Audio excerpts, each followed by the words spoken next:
We have several objectives for today's presentation. These objectives include defining and reviewing the history of continuous glucose monitoring, understanding the current CGM devices available, examining the benefits of continuous glucose monitoring in both type 1 and type 2 diabetes, and finally, reviewing the international value of continuous glucose monitoring. Now, this slide shows the relationship between diabetes complications and level of glucose control as measured by hemoglobin A1C.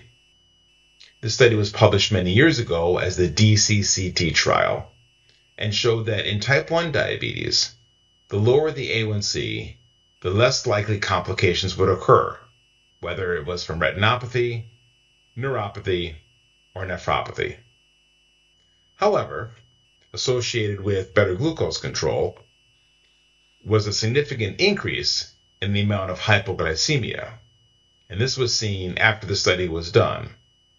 This increased hypoglycemia was associated with decreased hemoglobin A1C levels and led to the prevention of getting excellent glucose control in patients with type 1 diabetes. This next slide reveals the limitations of hemoglobin A1C monitoring. Hemoglobin A1C is an indirect measure of glucose and reports only an average glucose. And, as an average, it doesn't reveal the variability in the glucose that happens on a day-to-day basis.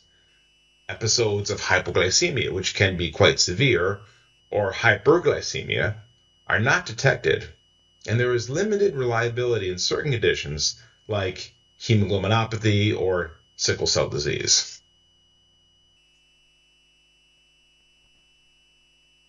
And the next slide looks at a patient who has diabetes and is checking their blood sugars several times a day.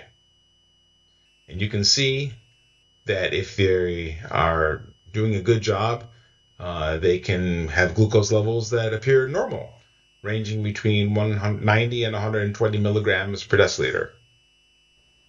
However, if you look at a CGM device, you can see that there are significant variations where the blood sugar goes up to almost over 250, but also drops below 60 several times during the day. And this is the value of continuous glucose monitoring. You get a continuous readout, not just a snapshot of the glucose levels.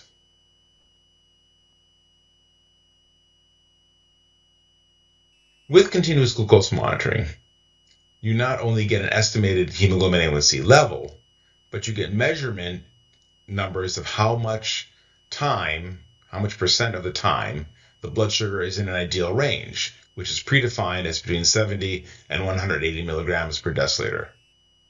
The international consensus recommends that there be greater than 70% time in range, less than 25% time above range, and less than 4% time below 70 milligrams per deciliter. In addition, the amount of time in the critical level 3 hypoglycemia range of less than 54 milligrams per deciliter should be less than 1%. So, as you can see, the report from a continuous glucose monitor gives you much more information than a hemoglobin A1C test alone will give you. You can see the average glucose, the GMI, which is an estimate A1C, the time in range, the time above range, and the time below range. And this can be reported on a daily or weekly basis remotely. Now, this is a picture of a continuous glucose monitor that is worn on the arm. There are devices that are either worn on the arm or the abdomen. It is connected to either an individual reader or a person's cell phone, which can be connected to a computer program that can be seen by the provider. These are some of the continuous glucose monitors that are available. The Freestyle Libre is a common one that's available in many countries. The Guardian is a monitor that is associated with the MiniMed pump. The Dexcom G6 and G7 company has a meter, and also the Eversense, which is an implantable probe that can be sent to a computer to look at glucose this way. Now, so some of the studies involving continuous glucose monitoring. And we'll start by looking at patients who have type 1 diabetes. And this is one of the first studies done about 20 years ago in patients with type 1 diabetes. And as you can see in the adult patients on the top panel, the A1C was significantly decreased in all patients, especially those that had significant hyperglycemia to begin with. Type 2 patients have also been studied in multiple studies. This is one that I'll reference, looking at type 2 patients who are on multiple daily doses of insulin who had an A1C of about 8.5%. If they were using a CGM, the A1C went down to 7.5%, and there was no change in weight, insulin dose, hypoglycemia, or diabetic ketoacidosis.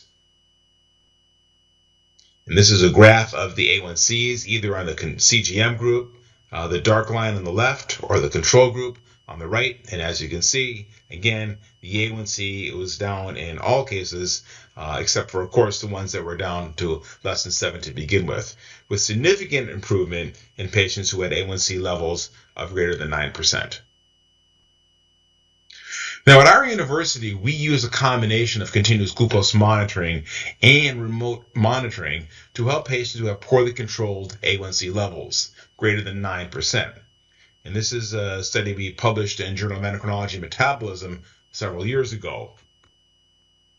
And as you can see, we had patients who had an A1C of about 12%, 11.8, used CGM with remote monitoring, and at the end of a 3-month period of time, the A1C had gotten down to about 8%. So significantly increased A1C without, again, more insulin or more hypoglycemia.